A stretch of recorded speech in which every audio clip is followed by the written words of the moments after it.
एक दौर उन पर ऐसा भी तो आया कि जबकि वो कादियानियत के बहुत ही मोतक़िद थे, उन्होंने यहाँ तक कहा था कि जिसे असल इस्लाम देखना हो वो कादियान में जाए। क्यों? वहाँ एक निज़ाम था, एक शख्स से बैत थी, एक डिसिप्लिन था, पूरा माहौल इस्लाम के मुताबिक था। वज़ाहिर बाकी तो उनमें खराबी तो यही है कि उन्होंने गुलाम अहमद कादियानी को नबी मान लिया, बाकी तो वो बाकी मुसलमानों वाले काम तो उनके हैं।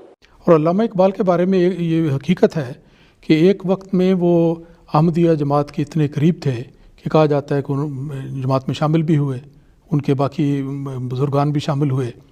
लेकिन बात यह है कि जिस वक्त उनके ये नज़रियात थे उन्होंने बहुत अच्छी राय का इज़हार, यानी अपने मज़मूम मकासद को पूरा करने के लिए बाज़ ऐसे ऊँचे हथकंडे इख्तियार करते हैं जिससे वो सादा मुसलमानों को अपने दामे तज़वीर में फंसा सकें और गुमराह कर सकें। उनमें से एक बात ये कि वो कहते हैं देखें फ़लाँ शख्सियत ने कादियानियों की तारीफ़ की है, मिर्ज़ा ग़ुलाम कादियानी की तारीफ़ की है, लिहाजा ये कादियानियों की सदाकत और हक़ानियत की दलील है। जबकि मुसलमानों का ये तयशुदा अक़ीदा है कि अक़ीदा ख़त्म नबूवत, नबी करीम अलैहिस्सलाम का आखिरी नबी होना और हुर्मत रसूल और नामूस रिसालत का मसला, ये वो मसला है जिसमें किसी भी शख्सियत के साथ कोई किसी किस्म का कंप्रोमाइज़ नहीं हो सकता। तो फिर शख्सियात के हवाले पेश करने का क्या मतलब हुआ? ये तो हमारा ईमानी और बुनियादी अक़ीदा है। इस अक़ीदे में, इस मसला में किसी भी शख्सियत के साथ हमारा कोई किसी किस्म का कोई कंप्रोमाइज़ नहीं है। अब कादियानी जिन शख्सियात का हवाला देते हैं उनमें से सर फहरिस्त डॉक्टर इकबाल के हवाले से कादियानी मुरब्बी वो ये साबित करते हैं कि देखिए फ़लाँ जगह पे डॉक्टर इकबाल ने कादियानियों की और मिर्ज़ा ग़ुलाम कादियानी की तारीफ़ की, और जहाँ यहाँ तक कह जाते हैं कि डॉक्टर इकबाल ने कादियानी जमात को ज्वाइन कर लिया था और वो कादियानी थे। लेकिन कादियानी मुरब्बियों के पास इसके ऊपर कोई भी प्रूफ और ऑथेंटिक सबूत मौजूद नहीं है। ये दावा बिला दलील है। कोई भी सबूत कादियानियों के पास ऐसा नहीं है जिसे वो ये साबित कर सकें कि डॉक्टर इकबाल ने कादियानी जमात को ज्वाइन कर लिया था। जहाँ तक उनके लिटरेचर में या इकबालियात के लिटरेचर में कादियानियों के हवाले से चीज़ें मौजूद हैं, तो हम अल्लाह के फजल करम से इंसाफ पसंद हैं, ना बेजा किसी की तायीद करते हैं और ना बेजा किसी की तनकीद किसी के ऊपर करते हैं। मुखालफत बराए मुखालफत भी नहीं है, और ये भी नहीं है कि किसी की बंदा शख्सियत परस्ती में इस कदर अंधा हो जाए कि जनाब वो उसके जो मनफी जो पॉइंट है उनको भी बंदा इग्नोर कर दे। ऐसी बात नहीं है। जहाँ तक इकबालियात के लिटरेचर में कादियानियों के हवाले से तासुरात का हमें इजहार मिलता है, तो हम पीछे पस मंज़र को देखेंगे। इकबाल के ख़ानदानी पस मंज़र को हम जब देखते हैं तो इकबाल का ख़ानदानी पस मंज़र ये है कि सियालकोट में मिर्ज़ा ग़ुलाम कादियानी जब आता था, सियालकोट में मिर्ज़ा ग़ुलाम कादियानी को मुतारिफ़ करवाने वाला वो मीर हसन है, जो कि डॉक्टर इकबाल का टीचर था, डॉक्टर इकबाल का उस्ताद था। मीर हसन ने मिर्ज़ा ग़ुलाम कादियानी को सियालकोट में मुतारिफ़ करवाया, और फिर इकबाल का ख़ानदान भी मिर्ज़ा ग़ुलाम कादियानी से मुतासिर हुआ। यहाँ तक कि डॉक्टर इकबाल के वालिद शेख नूर मोहम्मद वो मिर्ज़ा ग़ुलाम कादियानी से मुतासिर हुए, उसके फॉलोअर बने, और इस बात का इजहार ख़ुद डॉक्टर इकबाल ने किया। ये डॉक्टर इकबाल के मलफूज़ात हैं, मलफूज़ात इकबाल। इसके सफ़ा नंबर 143 पे डॉक्टर इकबाल ख़ुद मिर्ज़ा कादियानी के हवाले से अपने वालिद का वाक़या ज़िक्र करते हैं कि मेरे वालिद साहब की दुकान पर इब्न अरबी की फुसूसुल हिकम बाकायदा पढ़ी जाया करती थी। मौलवी अब्दुल करीम साहब कादियानी के उनकी आवाज़ बुलंद थी, ये खिदमत सर अंजाम दिया करते थे। मिर्ज़ा ग़ुलाम अहमद साहब कादियानी भी उस सोहबत में शरीक हुआ करते थे। तो डॉक्टर इकबाल ने यह बात खुद बयान की है कि मेरे वालिद की दुकान पर इब्न अरबी की फुसूसुल हिकम पढ़ी जाया करती थी, और उस सोहबत में ग़ुलाम कादियानी मिर्ज़ा भी शरीक हुआ करता था। और इसके अलावा ये मज़लूम इकबाल किताब है डॉक्टर इकबाल के भतीजे शेख एजाज़ अहमद कादियानी की, जो कि अंडरस्टूड कादियानी थे, और ये बाकायदा उनकी किताब है। और इसमें शेख एजाज़ ने ये अपने ख़ानदानी पस मंज़र को बयान करते हुए कादियानियों के साथ अपने ख़ानदानी पस मंज़र का जिक्र किया है। इसके सफ़ा नंबर 185 पे इसी बात को उन्होंने जिक्र किया है कि मेरे दादा जो शेख नूर मोहम्मद हैं वो मिर्ज़ा ग़ुलाम कादियानी के मुरीद थे, और शेख एजाज़ अहमद कादियानी के जो वालिद थे, जो इकबाल के बड़े भाई थे, शेख अता मोहम्मद। शेख अता मोहम्मद ये वो हैं जिनके बारे में इकबाल ने लिखा है वो मेरा यूसुफ सानी, वो शमे महफिल इश्क हुई है जिससे करार जा मुझको। ये शेख अता मोहम्मद, इकबालियात के रिसर्चर्स और मुहक्किकीन सब मुत्तफ़िक़ हैं कि शेख अता मोहम्मद जो है वो मिर्ज़ा ग़ुलाम कादियानी का मुरीद था और कादियानी था, ये बात तयशुदा है। और मिर्ज़ा ग़ुलाम कादियानी की किताबों का मजमूआ और रूहानी ख़ज़ाइन, उसकी जिल्द नंबर 11 में मिर्ज़ा ग़ुलाम कादियानी ने अपने 313 मुखलिस असहाब का जहाँ जिक्र किया है, उसमें डॉक्टर इकबाल के बड़े भाई शेख अता मोहम्मद का जिक्र भी मौजूद है। तो शेख नूर मोहम्मद हो या शेख अता मोहम्मद हो, इनका कादियानी होना तो साबित है। लेकिन डॉक्टर इकबाल का मिर्ज़ा ग़ुलाम कादियानी की बैयत करना और फिर मिर्ज़ा ग़ुलाम कादियानी की जमात कादियानिया में शरीक होना, उसको ज्वाइन करना, इसका कोई प्रूफ और अथेंटिक सबूत मौजूद नहीं है।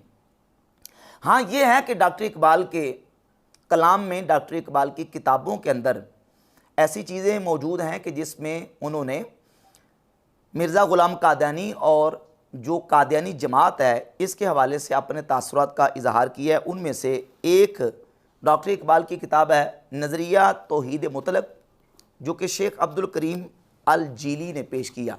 ये इकबाल अकेडमी पाकिस्तान से किताब शाये हुई है। अल्लामा इकबाल तकरीरें, तहरीरें और बयानात, यानी गवर्नमेंट ने शाया की है। इसके सफ़ा नंबर 103 पर यह मकाला मौजूद है। इसमें डॉक्टर इकबाल के मिर्ज़ा ग़ुलाम कादियानी के बारे में तासुरात का जिक्र मौजूद है। वो लिखते हैं कि एक नज़रिया जिसको हमेशा आला पाया कि इस्लामी मुफक्किरीन ने पसंदीदगी की नज़र से देखा और ज़माना हाल में कादियान के मिस्टर ग़ुलाम अहमद ने उसका दोबारा प्रचार किया, जो कि गालिबन हिंद के जदीद मुसलमानों में एक बहुत ज़बरदस्त माहिर दीनियात है।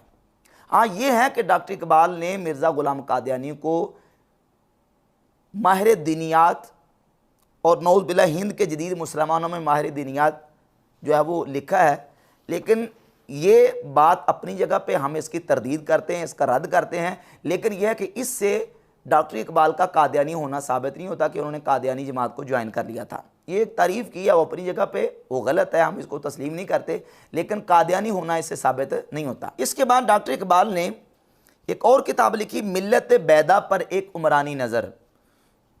ये किताब बज़्म इकबाल ने शाया की है और इसमें सफ़ा नंबर 21 पर कादियानियों के बारे में अपने तासुरात का इजहार करते हुए कहते हैं कि पंजाब में इस्लामी सीरत का ठेठ नमूना उस जमात की शक्ल में ज़ाहिर हुआ जिसे फ़िरक़े कादियानी कहते हैं। अब ये 1910 का बयान है डॉक्टर इकबाल का कादियानियों के बारे में, जिसमें उन्होंने कादियानी जमात को इस्लामी सीरत का ठेठ नमूना करार दिया।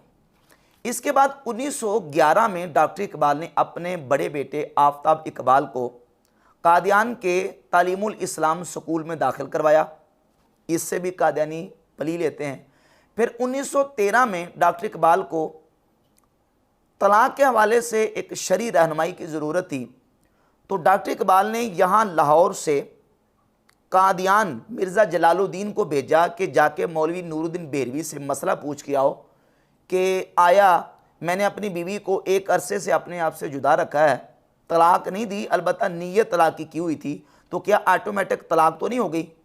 तो मिर्ज़ा जलालुद्दीन कादियान गया, मौलवी नूरुद्दीन बेरवी जो कि मिर्ज़ा ग़ुलाम कादियानी का पहला खलीफा है, उससे मसला पूछ के आए और फिर उसने जवाब ये दिया कि तलाक तो नहीं हुई, अलबत्ता आप एहतियाती तौर पे अगर निकाह करना चाहते हो तो निकाह कर लें। ये रिवायात इकबाल है, मजलिस तरक्की अदब लाहौर से छपी है और इसको तकसीम किया है इकबाल अकेडमी पाकिस्तान ने, जो कि इकबालियात का एक मुस्तनद सरकारी इदारा है। इसके सफ़ा नंबर 126 पर ये सारी तफसीलात रिवायात इकबाल के हवाले से मौजूद है।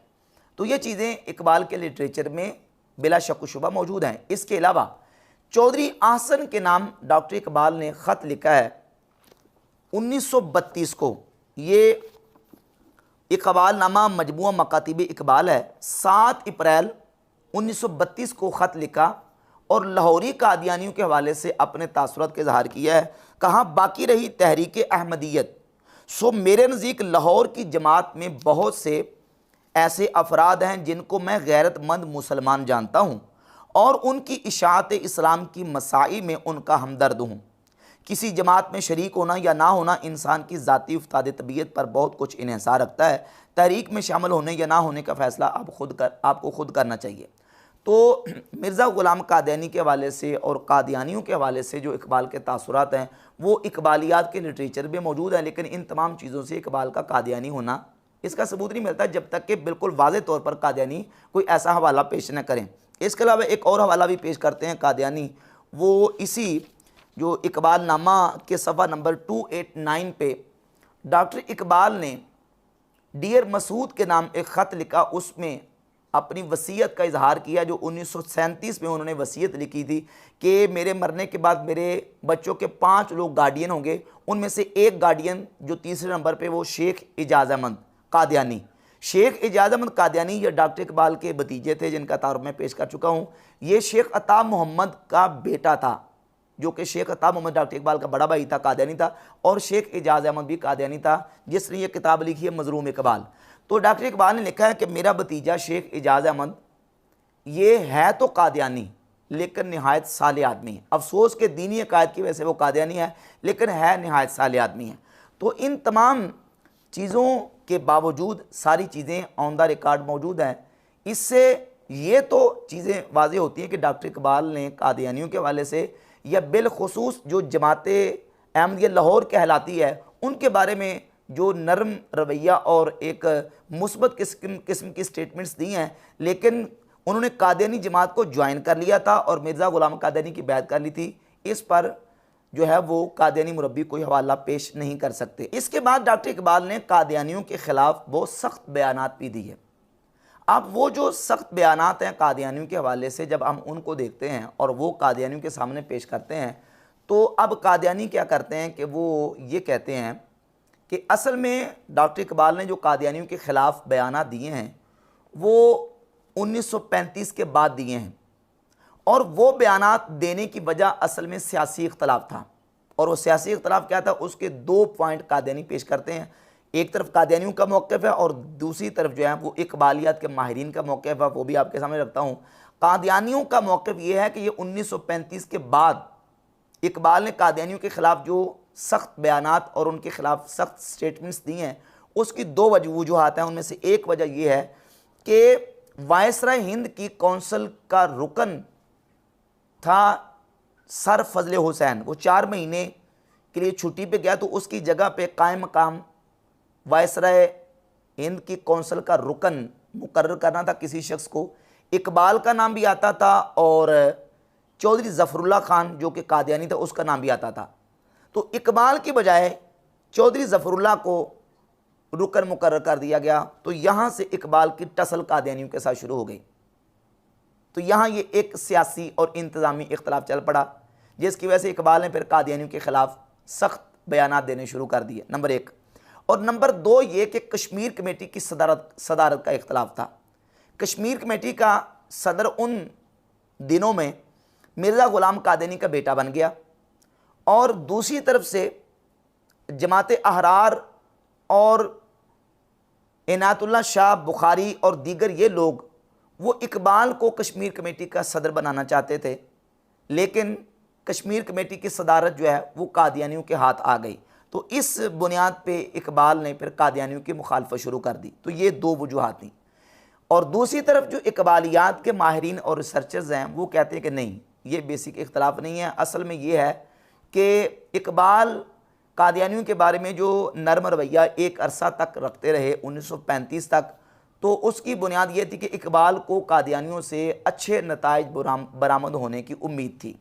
इस उम्मीद की बुनियाद पर डॉक्टर इकबाल ने कादियानियों के बारे में अच्छे तासुरात का और अच्छी आरा का इजहार किया। लेकिन 1935 में जब उन पर यह बात आश्कार और वाज़ेह हो गई कि नहीं, इनसे कोई इस्लाम को फ़ायदा नहीं हो सकता, तो फिर उन्होंने इकबाल ने कादियानियों के ख़िलाफ़ सख्त बयानात और अपना जो नज़रिया था वो बिल्कुल वाज़ेह तौर पे उनके ख़िलाफ़ देना शुरू कर दिया। 1935 के बाद इकबाल का कोई भी बयान कादियानियों के हक़ में या उनकी हिमायत में नहीं मिलता। तो इस हवाले से कुछ चीज़ें काबिल तहकीक हैं। इकबालियात के लिटरेचर में ये चीज़ें तो मिलती हैं कि कादियानी ग्रुप के ख़िलाफ़ इकबाल ने बयानात दिए हैं, लेकिन जमात लाहौरिया जो है कादियानियों का दूसरा ग्रुप, उनके बारे में इकबाल का कोई एक भी बयान इकबालियात के लिटरेचर में नहीं मिलता। जबकि इसके बरक्स ये कुलियात मकातिब इकबाल है, इसकी जिल्द नंबर 4 और सफ़ा नंबर 282 पे एक ख़त जमात लाहौरिया का जो बानी मोहम्मद अली डलहौजी है, जिसको मौलवी मोहम्मद अली कहते थे, मिर्ज़ा मौलवी मोहम्मद अली, उसके नाम ख़त लिखा है इकबाल ने 13 फरवरी 1936 को, 35 के बाद 13 फरवरी 1936 को। और इसमें ये लिखा कि अभी अखबार इनकलाब में डॉक्टर मिर्ज़ा याकूब बेग साहब मरहूम 12 फरवरी 1936 के इंतकाल की खबर पढ़कर बहुत रंज हुआ। वो शराफत का पैकर मुजस्सम थे और फितरतन बनी नौए इंसान के हमदर्द। खुदा ताला उनको गरीक रहमत करे, नौज़ बिल्लाह ताला। अब ये मिर्ज़ा याकूब बेग के हवाले से जो इकबाल ने मोहम्मद अली डलहौजी के नाम ख़त लिखा है, इसमें रहमत की दुआ भी की है। ये जो मिर्ज़ा याकूब बेग था, इसका ताल्लुक़ था लाहौरी जमात के साथ। तो लाहौरियों के बारे में नरम बयान और नरम चीज़ें इकबाल की लिटरेचर में मौजूद हैं। लाहौरियों के ख़िलाफ़ कोई बयान डॉक्टर इकबाल का लिटरेचर में मौजूद नहीं है। बहरहाल इस सारी तहकीक और सारी दस्तावेज़ात के बाद ये बात फिर ज़हन नशीन कर लें कि जब ख़त्म नबुव्वत की बात आए, तहफ़्फ़ुज़ नमूस रिसालत की बात आए और हुर्मत रसूल का मसला आए, उसमें किसी भी शख्सियत और किसी पर्सनैलिटी के साथ हमारा कोई कंप्रोमाइज़ नहीं है। हमने देखना है रसूलुल्लाह सल्लल्लाहु अलैहि वसल्लम की ख़त्म नबुव्वत को और हुजूर की हुर्मत और नमूस रिसालत को। कादियानी कल भी काफिर थे और कादियानी आज भी काफिर हैं। इन तमाम हवालाजात से कादियानियों का जो है वो मुसलमान होना साबित नहीं हो जाता।